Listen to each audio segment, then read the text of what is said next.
আজ বানাবো আমার স্টাইলে সোয়াবিনের পোলাও। তার জন্য ফার্স্টে একটা বাটিতে জল গরম বসিয়ে দিয়েছি। সোয়াবিনটা হালকা করে বয়েল করে নেব।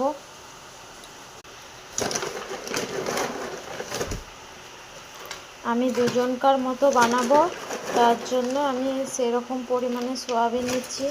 আপনারাও পরিমাণটা আপনাদের ঠিক মতো নেবেন।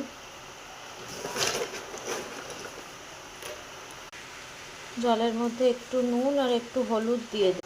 যতক্ষণ সয়াবিনটা সিদ্ধ হচ্ছে ততক্ষণ আমি পেঁয়াজ রসুন এগুলো সবজিগুলো কেটে নিই।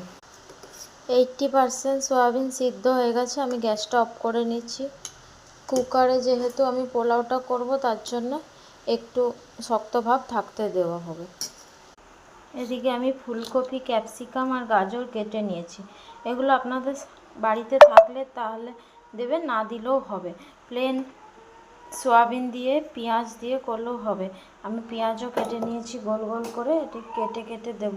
আমার কাছে পনিরও ছিল, তাই অল্প পনিরও কেটে নিয়েছি। যা বাড়িতে এই টাইপের সবজি থাকবে বা পনির টনির থাকলে, চিকেন টিকেন থাকলে মিক্স টাইপের বানিয়ে নিতে পারেন, দেখবেন চটজলদি খুব সুস্বাদু হবে। আমি গ্যাসটা জ্বেলে নিয়েছি, কড়াই চাপিয়ে দিয়েছি, পনিরটা হালকা করে ভেজে নেব। তেল গরম হয়ে গেছে, তেলের মধ্যে একটু হলুদ দিয়ে দিয়েছি। এরপর পনিরগুলো দিয়ে দেব। আমার পনিরটা ভাজা হয়ে গেছে, এবার আমি এটা তুলে নেব। এই তেলের মধ্যে আমি এই সবজিগুলো হালকা করে ভেজে নেব।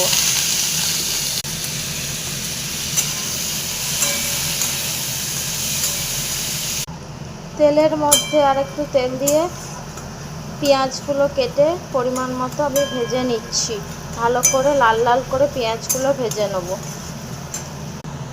পেঁয়াজটা অনেকটা লাল লাল করে ভাজা হয়ে গেছে, এর মধ্যে আমি সোয়াবিনগুলো দিয়ে দেবো। সোয়াবিনগুলো ভালো করে জল ঝরিয়ে নিয়েছি। এই যে সোয়াবিনগুলো ছাকনার মধ্যে রেখে চিপে জল ঝরিয়ে নিয়েছি। এবার এভাবে সোয়াবিনগুলো আরেকটু ভালো করে চিপে কড়াইয়ে দিয়ে দেবো।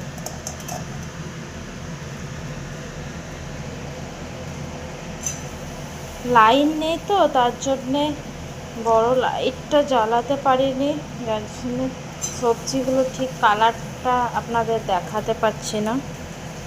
রেসিপিটা দেখুন, ঘরে ট্রাই করবেন। ভালো লাগলে প্লিজ কমেন্টে জানাবেন।